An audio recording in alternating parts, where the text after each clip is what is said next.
Okay, we are live on YouTube. Thank you for being patient with me on that one. Um, Hopefully that's all going to work. Okay, good morning. Today I'm going to talk about figure drawing and I'm going to demo figure drawing.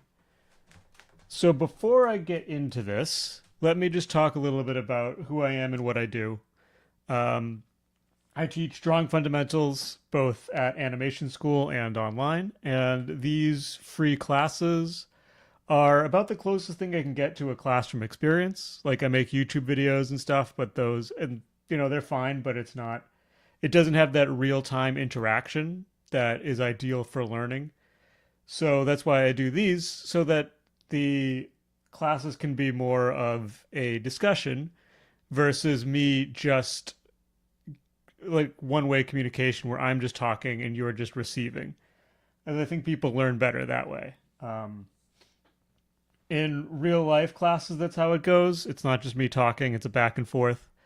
So I'd like to do that here as much as possible. So in real life classes, I have social cues. I can see people's face to know when it's time to stop talking and let other people talk. But online, I don't have those. So if you have something to say, then please just talk. Just feel free to interrupt me. If you're watching on YouTube or you don't want to have your voice out there, you can just type in the chat and I'll respond to it that way. Um, okay, so let's get started. Today I'm going to talk about figure drawing in general, and I'm going to do some demos. But before I get too into that, let me um, just briefly explain what I'm talking about here. I'm not going to teach you a figure drawing process. It's not going to be like you have to start with a gesture and then you do structure and then you do details because I'm not a big fan of processes. I think they can hold you back. They can be useful as temporary learning tools. They're like maybe training wheels, but sticking rigidly to a process will ultimately hold you back. So before I get into drawing, I'm going to start with a story to illustrate what I mean by that. And we'll have to go back all the way to when I was in anime or before I even was in animation school. Um, so when I when I was trying to get into animation school, I had a portfolio requirement to draw people from life. People not just like figure drawing models, but out in public. It was called cafe sketching. So I would go to the park, I would go to Starbucks, and I would, go to the bookstore and try to draw people. And I was still thinking in terms of process back then because that's what I learned on the internet and in books is that you do a gesture and then you do structure and then you do details and each pass. The problem is that that's way too slow for cafe sketching. By the time I was doing the structure, they'd already moved too much, or by the time I got to the details, they'd have already got up and left. So I needed to do something different. And eventually the frustration, like for a while, I just tried to find someone to hold still long enough, but eventually I just got frustrated and I just threw out the process. Just fuck it. I'm just going to draw and see what happens. And not only was I able to draw fast enough by doing that, but my drawings were actually better. They had more life. Um, so what I learned from that, it's not that processes are bad, but it's that if you stick to them too much, then you get stuck. You're missing opportunities for experimentation where growth comes from. Um, so I am going to get started with some 2-minute drawings to warm up.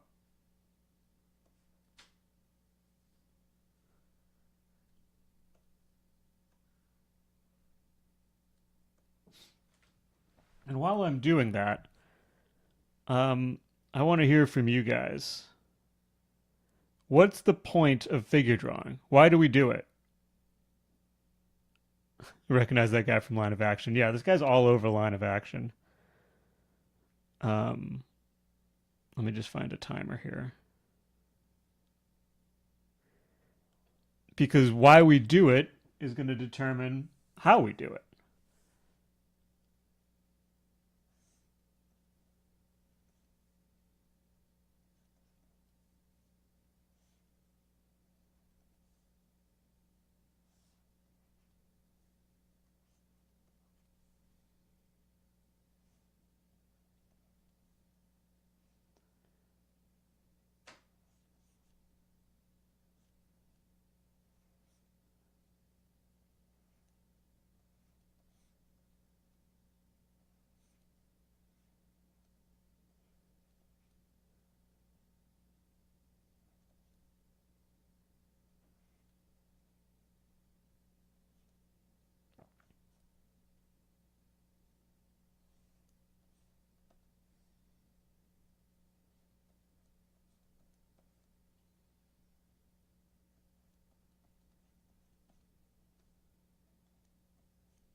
Yeah, I think like you were saying, there's a transition point where process becomes ingrained and you put it into practice without thinking. Like martial artists who practice a routine and uses it in a sparring match. Yeah, definitely. That's a good analogy.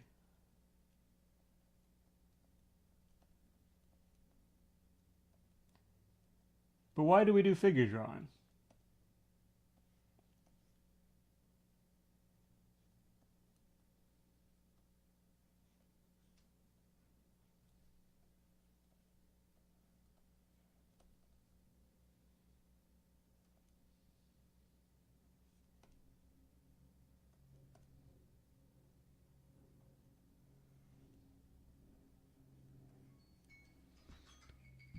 Okay, that's 2 minutes to get to the point where it's automatic. Where okay, that's not why you do figure drawing.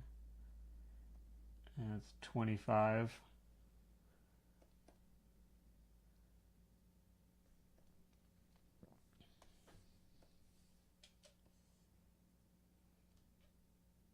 I might save that one for a longer pose.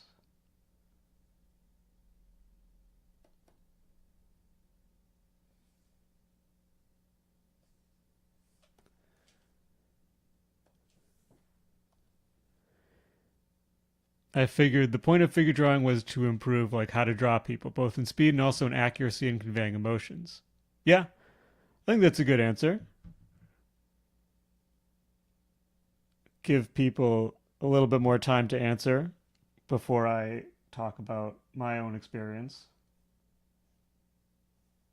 Because I think it's important to think about stuff. It's important to think about why we're doing things.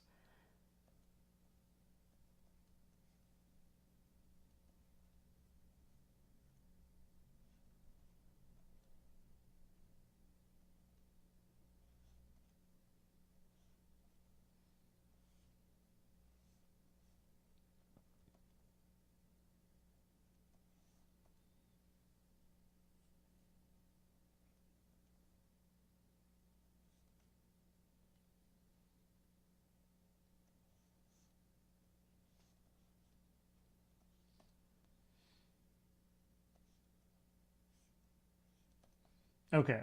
So I'll tell you why oh, here's one.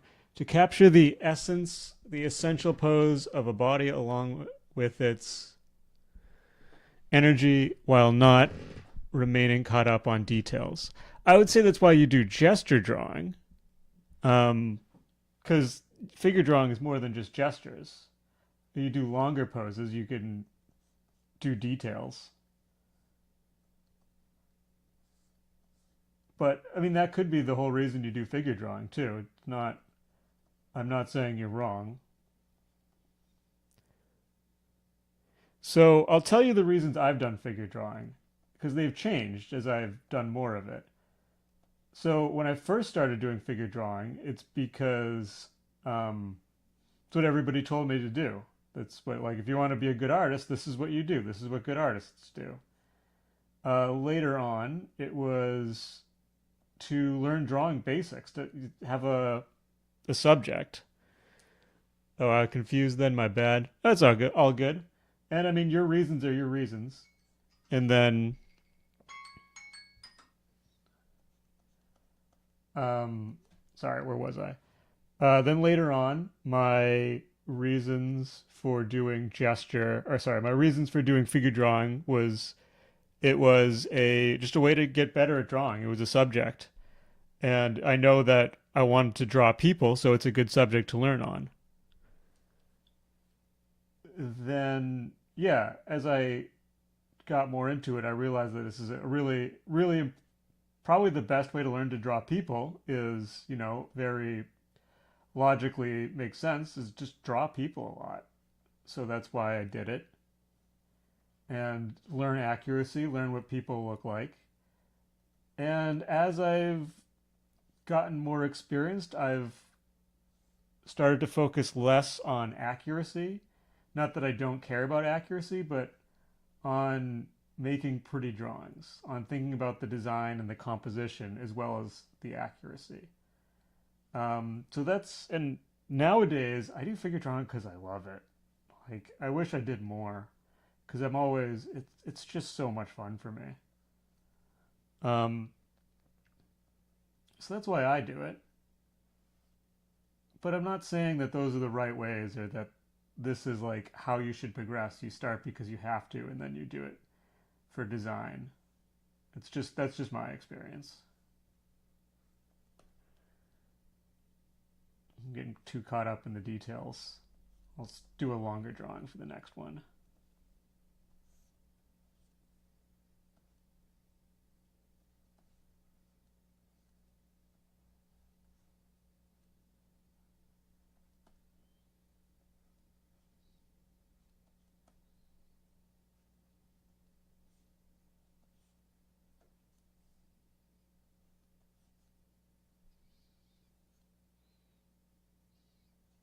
I see your comment. I'm going to read it once I'm done with this drawing since it's timed.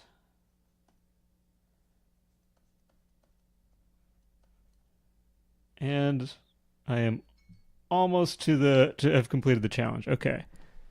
Good evening. I saw your chess stream. Yeah. Anyway, let's learn together. Thank you. Yeah, having some trouble with YouTube. I think I figured out what I'm doing wrong, but we're we're going now, so it's too late to change it. Um, it's a good point on accuracy. Once you learn the building blocks, you can branch out and know where you can get creatively and still look good. Correct, even if it's not as close to your reference. Yeah, thank you. Okay, so with that out of the way, let's talk about what I think are best practices, not as in draw this way, but as in how to approach figure drawing to get the most out of it as an artist. What do I want? I like this one. Or I'm going to spend longer on this, so I want to be kind of choosy. Was it this one? No, I'll start with this guy, this guy. Yeah.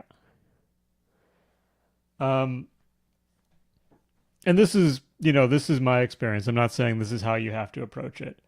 Um, so the first thing is drawing from life versus drawing from photos. If you're familiar with my stream or my work, you're going to know that I am always advocating for drawing from life as much as possible. And drawing from the model from life it's a big difference. Really, there's really a lot of benefits to it. So if you can, then do so. I know it's harder. You have to like go out. You have to pay for the model. You have to find the life drawing class. But if there is one near you, um, then I really can't recommend it enough. I think it's one of the best things you can do as an artist. And so the difference like I've talked about in other streams, is that when the main difference is that when you're drawing from life, it's real. Like it's your real three-dimensional experience. It's much more rich, and you can't just copy the lines and shapes you see. You have to translate, which makes it harder, but in a good way. It makes it harder in a way that you get more out of the exercise. Um, the other thing is that the models aren't perfectly still. They move a bit, which that's another one of those good challenges because it makes you um, you can't focus completely on accuracy. You have to kind of work with the changing model. So like if you draw exactly what you see and the model has moved, then your drawing ends up being a little distorted. So you have to be aware of that as you're drawing and kind of factor that into the process. And it's hard to draw and talk at the same time. Um, so yeah, that's what I have to say about drawing from life. And you know, if there isn't live models around you, or you can't afford it, or you can't get there, or whatever, doesn't mean you shouldn't do figure drawing. Um, Figure drawing from photos is still really good practice. It's just not as good, not ideal. Then time. That's another one, right? How long are the poses? How long do you have to draw? So there's, for some reason on the internet, everybody seems to just want to do gesture. Like, gesture is the way to do figure drawing. But nobody in real art school thinks this. I don't know where this idea came from. Um, like, gesture's good. Don't get me wrong. But I wouldn't just do gesture. Um, I think the best way is to approach it with variety because every length of pose has its advantages and disadvantages. Um, so if you're doing this at home um, with photographs, then sorry if I stop talking for a second, it's because my thoughts trying to figure stuff out over over overpowers my ability to talk. Um, give yourself a variety of times. Do 10-minute pose. Do like 1 2 minute gestures. Do 10-minute poses. Do 5 minute poses. Do half hours. Do ones where it just takes as long as it takes, which you can't do with a live model, because they all have their own benefits. So for me personally, I've approached it with a variety because had to. Like I'm not the one. Most of the time, I'm not the one who's deciding how long the pose is. So I have to do the poses that are available to me. So sometimes it's going to be 2 minutes. Sometimes it's going to be five. Sometimes it's going to be 20.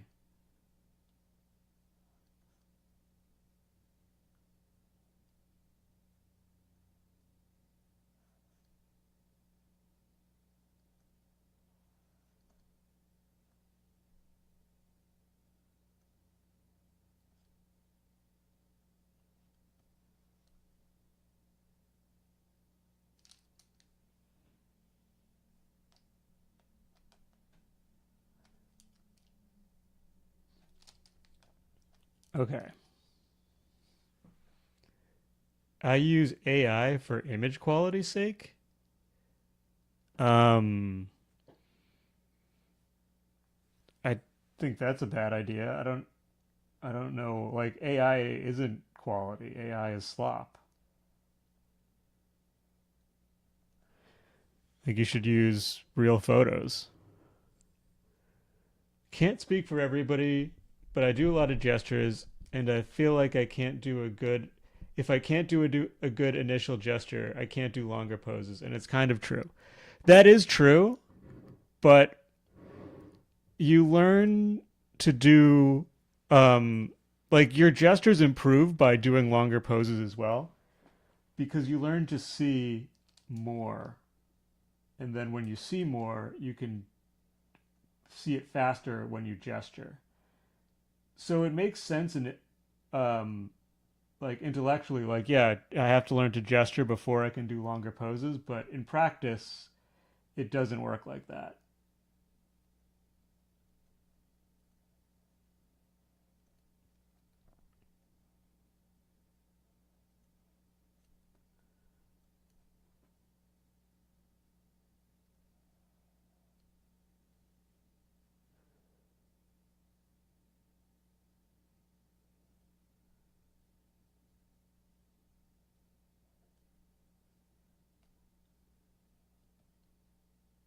Okay. So the other another thing I wanted to talk about with figure drawing is the idea of describing versus copying. And this is even more important if you're working from photos.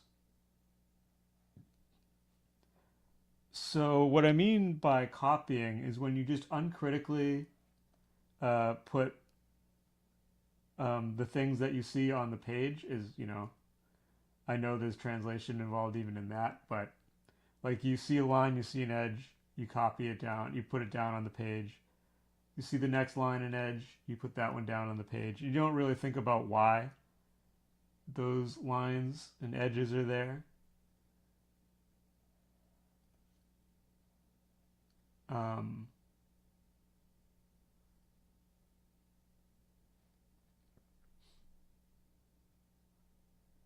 the difference between that and describing is that when you describe, you're thinking about what you're actually seeing, like the forms, the anatomy, that sort of thing, and you're finding a way to put it onto the page. And the lines and the edges you see are means to that end instead of the end in themselves. Um, yeah, since we are just into draw the best accuracy I can, so I got no free sources of high quality photo reference. That's why I use SuperGrok to make me some high quality photos. Um, I mean, those aren't photos though. What SuperGrok generates is not photos. It's AI. So you're studying from things that aren't real. So let me show you what I mean by copying versus describing. So the line here on the back of the leg, if I'm just copying this line, I can follow this line all the way from the shin to the ankle. But I don't I'm not thinking of, if I do that, I'm not thinking about how these forms actually overlap because it's not just one form. There's this form, which is the back of the gastroc, and then there's the Achilles tendon here, and then when that gets to the foot, it attaches and gets a bit wider.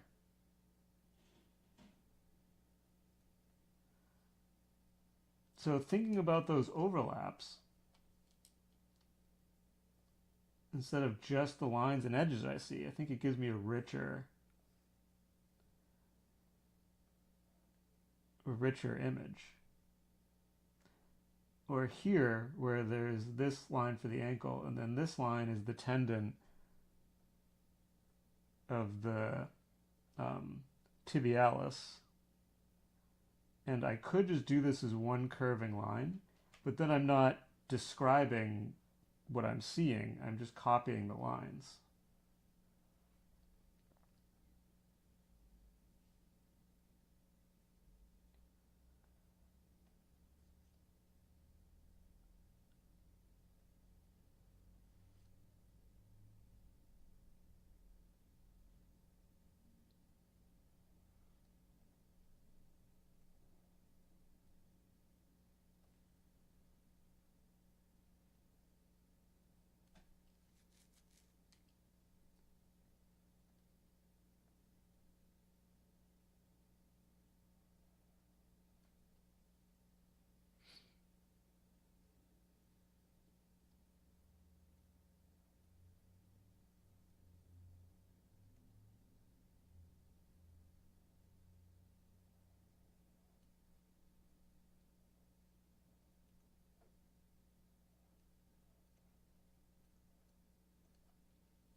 Okay, so let's talk about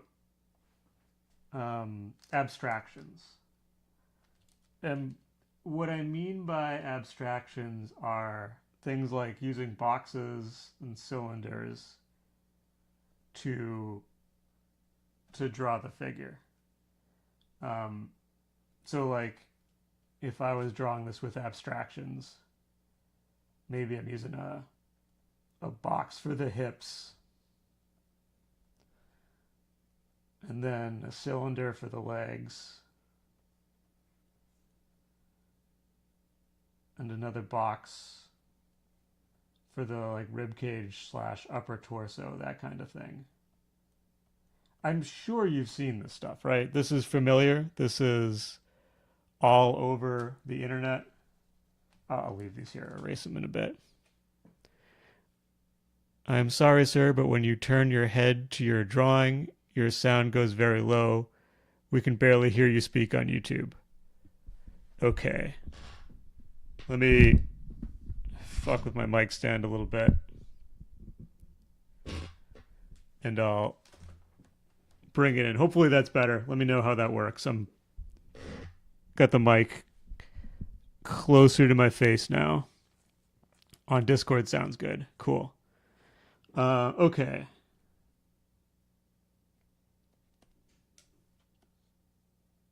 So yeah, abstractions. You've heard of these. You know what I'm talking about. I think these are extremely overrated on the internet, and it's not that I'm anti abstraction.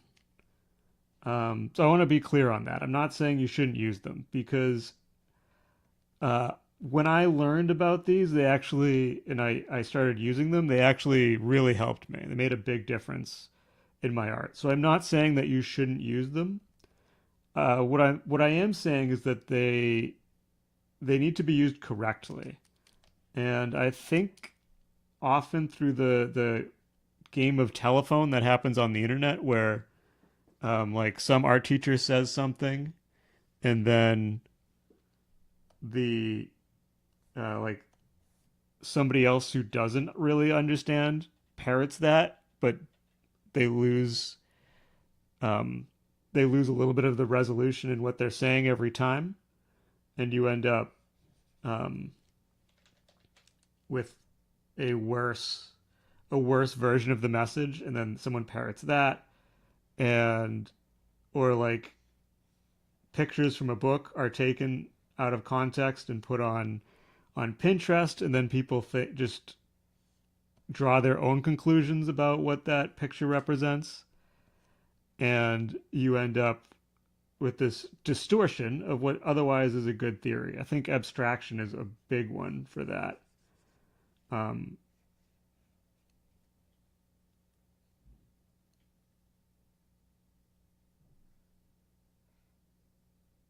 because the thing about abstraction, about using boxes and stuff, is that it's not a method.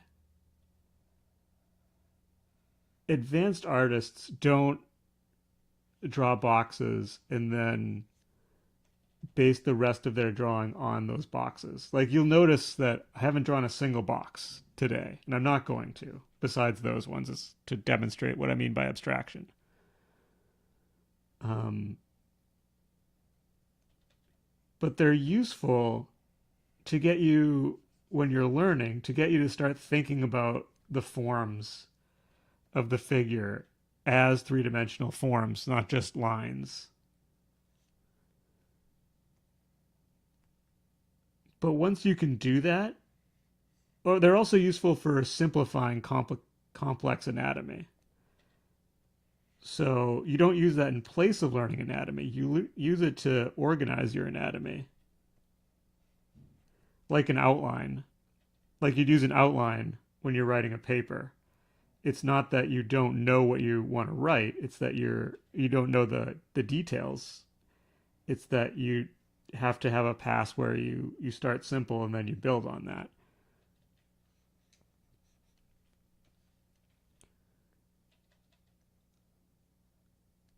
I think what really causes people problems with abstraction is when they think of it as like a method, as something you need to do. Like if you get the right abstraction, your figure drawing will be better. Um, like where do I put the box? Where do I put the cylinder? How do I represent these correctly? Um, but that's not the point of them.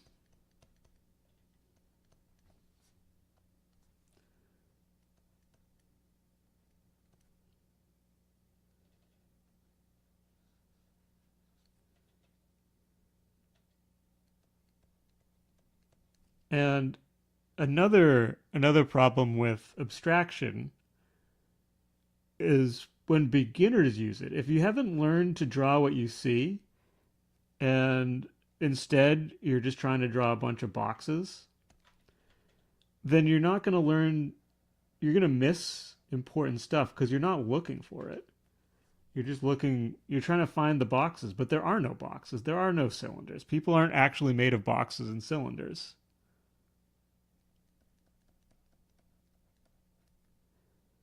So you end up looking for something that's not there instead of seeing the actual figure in front of you and all its details and its surfaces and its forms.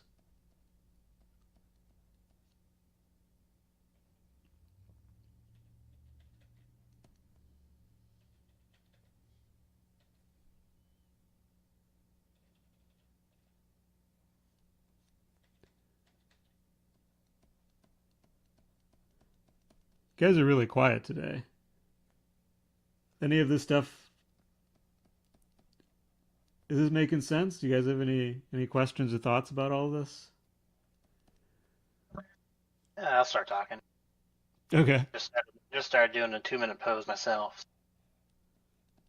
But nice. yeah, it's making sense to me. So, Cool. Thank um, you. by the way, I do like live figure drawing as well.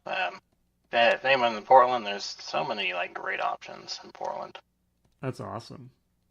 Yeah.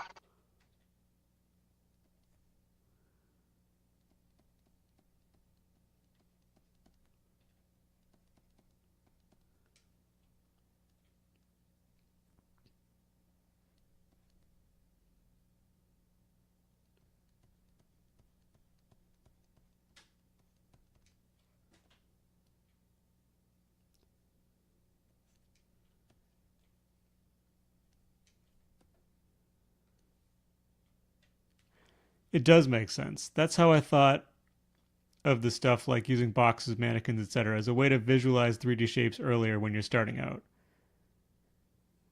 Yeah, I think that's true.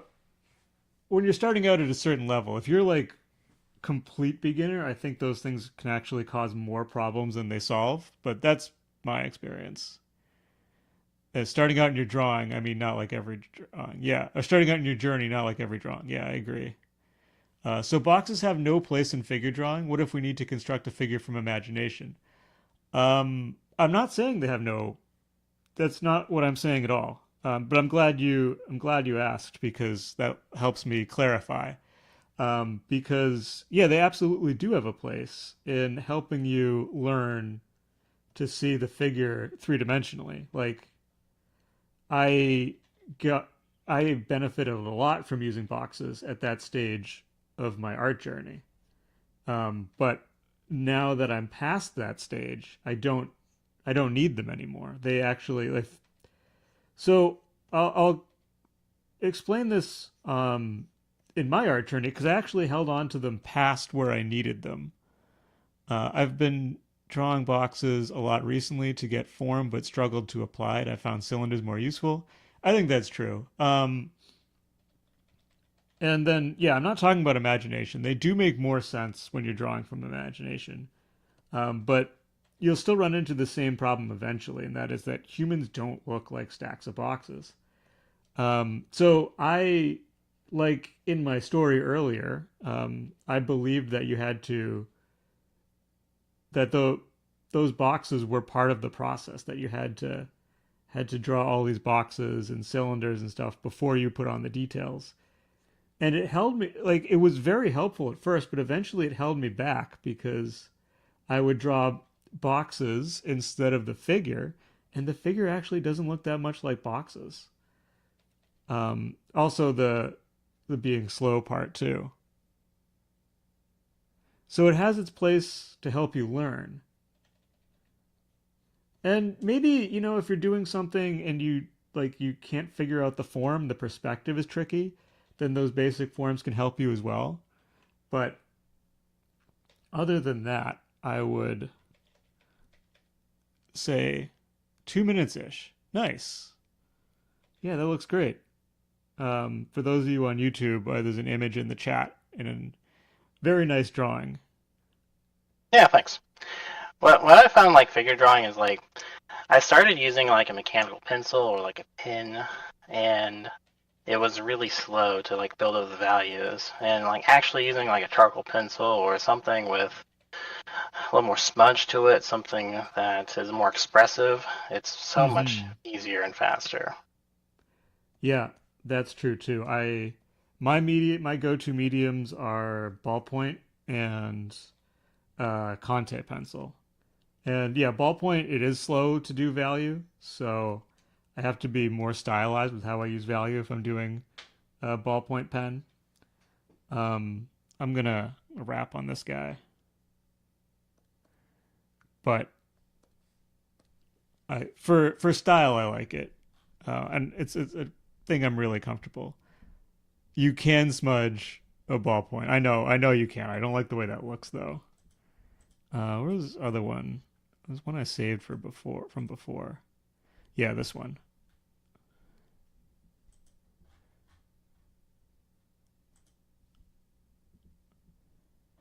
Actually, I missed somebody's chat earlier because I was getting stuck in the drawing.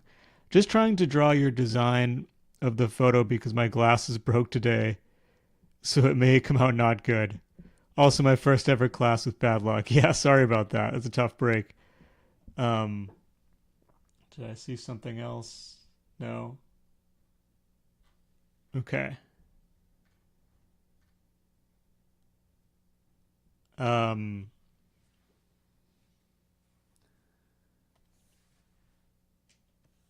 yeah.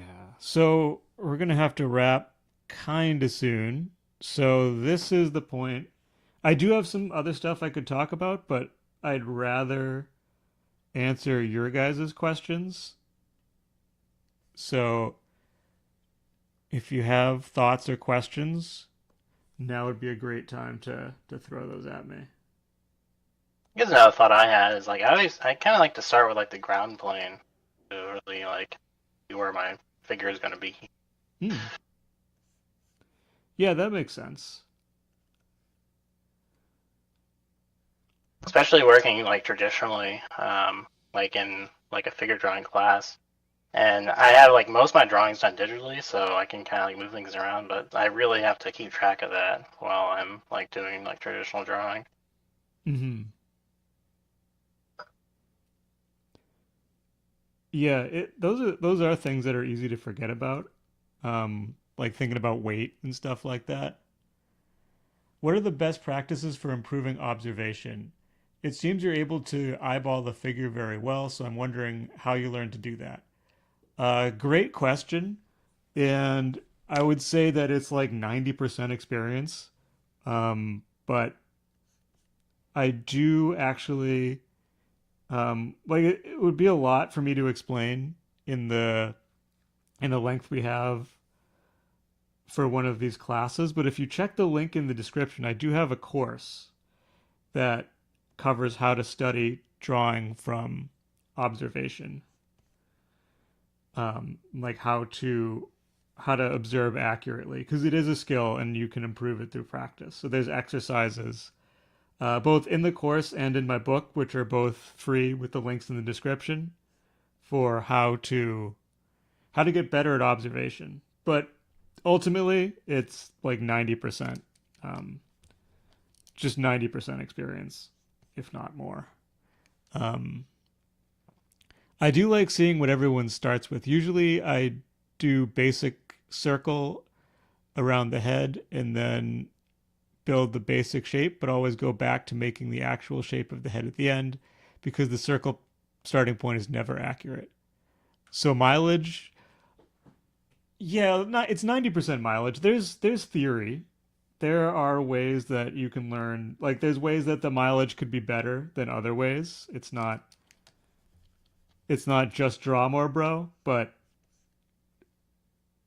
draw more is a necessary mileage is a necessary component. I'll put it that way. Yeah, I really like the book Drawing on the Right Side of the Brain. It kind of unlocked it for me. Yeah, yeah, I enjoy that one as well. There's some parts of that that I. It's been a very long time since I've studied it. There's some parts of that that I disagree with, but I think Yeah, it says like a lot like, oh, this is how the brain works. This is all that, but I think it's an abstraction, and at the end of the day, and the abstraction kind of like made me understand like how my brain might work. hmm Yeah, no, like since that book's come out, the neuroscience has kind of shifted away from it, but as a metaphor, that still works. Yeah, And I like, yeah, we're art teachers, we're not scientists, so like the brain activity isn't literally on this right side of the brain. I was like, get out of here. yeah, that's not the point. Okay, sorry. I haven't finished mine as I came late. I had to go. I will finish later and send it in artwork. I haven't tried boxes because I'm bad at drawing boxes. I used the bean figure method for will that also hold me back? Um Eventually the bean will hold you back, yes. At least in my experience because humans aren't shaped like beans. So there are all the abstractions, the bean, the box, the cylinders, they're all training wheels. Eventually you don't need them anymore, and like if you use training wheels when you learn to ride a bike, that helps. Um like you need them maybe, but then if you keep them on after you're good at riding a bike, you can't go as fast. So that's my thoughts on stuff like that. Everything that I teach, um, from a like technical standpoint, it's all training wheels. Yeah, and Eventually, you want to move past all of it and just draw. like you say that, it's like you're going to want to. It's not like you want. You're like you're. Oh, you should. It's like you're going to. Exactly. Yeah. It'll just like it'll feel natural. Like no one told me that this stuff was training wheels in my art experience. I had to like move past it on my own just because like oh this just feels better when I don't do these things anymore. This feels right. I can do better work. Or even sometimes it would be worse work, but it would feel more right, if that makes sense.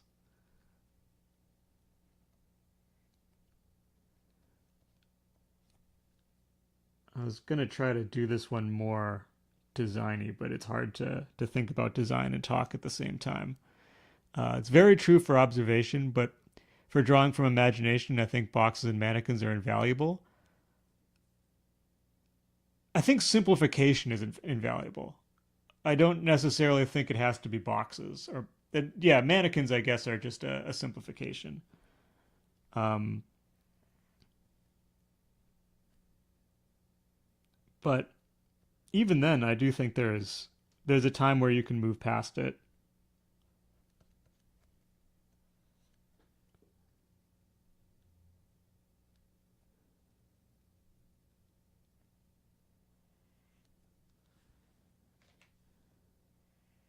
Um, oh yeah, that's what I meant. Yeah, okay.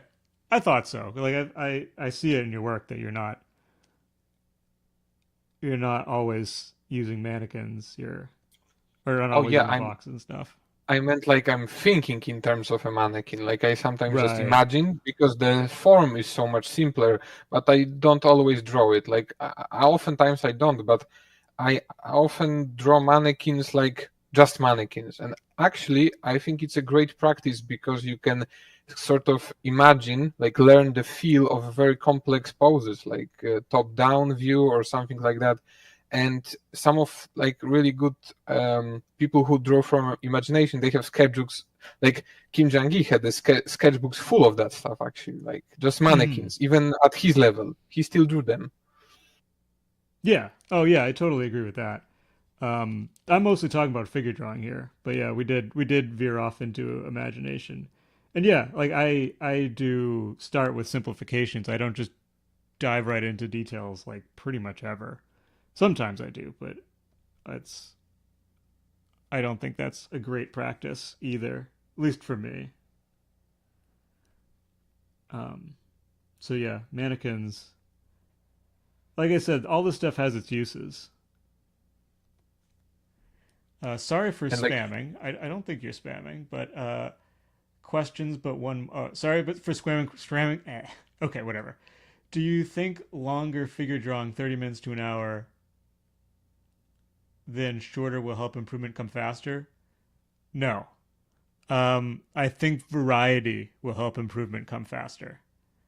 Um, so, like, people want to find the optimal, they want to find the best. There isn't a best. I think you should be well rounded.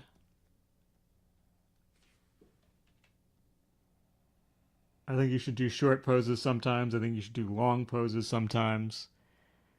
I think you should, yeah, do a lot. The only thing that I do think, if there is a go to on poses, is to, if in the time of a single session, is to start short and then do longer poses after that. But nothing's better. It's just different.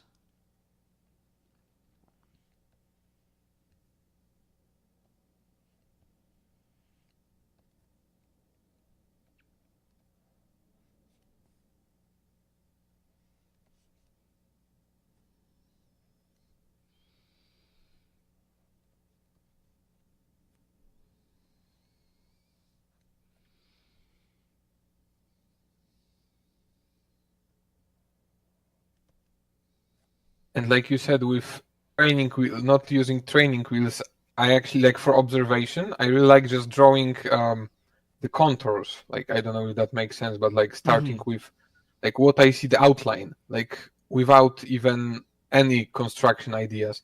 And it looks wonky at first, but it actually like helps me understand the proportion really well, because it forces you to think in a different way. So like, no, this is like completely no training wheels at all approach, but it produces some wonky drawings at first though.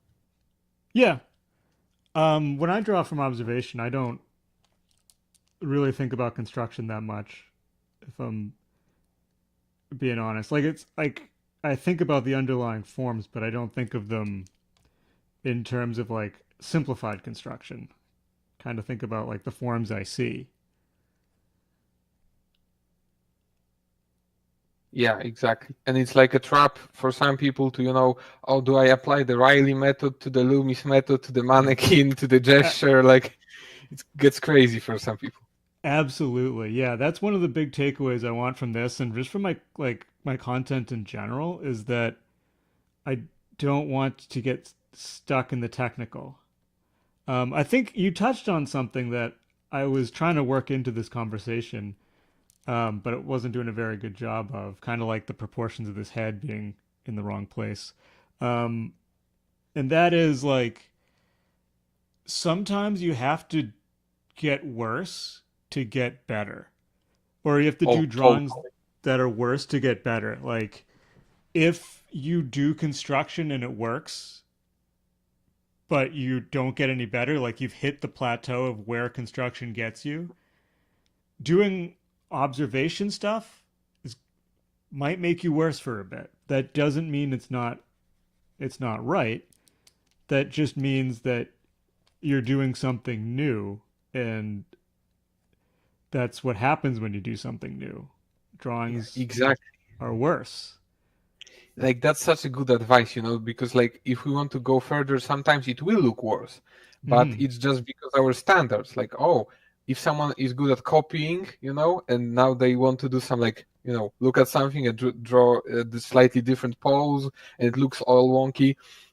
It's actually they are getting better. It doesn't look as finished or as pro, but they are getting better. They are not even getting worse. It just feels that way. Yeah. Yeah, like the drawing, they're not getting worse, but their drawing might end up being worse. So yeah, I agree. Um, that's kind of an important point. Be willing to make bad drawings. The stuff that you want is usually outside of your comfort zone, and if it wasn't, you'd already have it. So you gotta be willing to make those ugly drawings to make better drawings later. Okay, so I do have to wrap. Um, Thanks everybody for joining. Um, okay, let me just make sure I'm caught up on the chat. The shorter poses to longer poses, I usually. Oh, nice. Yeah, someone just posted a drawing. Looks great. Yeah, The that's shorter fine. po. Sorry. That's fine. Yeah. The shorter poses to longer time poses, I usually what I do when I gesture, particularly for your challenge for May. It helps me as a little warm up, I think. Yeah, absolutely. Um, I would agree with that. Um, okay, so I do have to wrap. I really appreciate everybody stopping by, asking questions, and chatting. That really makes these lessons work. Um, Me just doing it on its own wouldn't be as good. Man, I don't like this drawing I just did.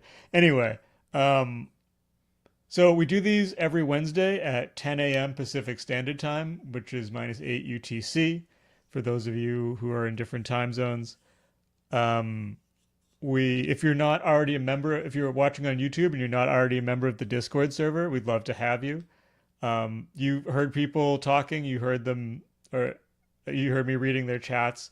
We have a really fantastic group of artists of all skill levels, beginners, pros, intermediates, people who could be pros but don't want to. Um, and we're all really supportive, and we love helping each other get better. So there's a link for that in the description. We'd love to have you.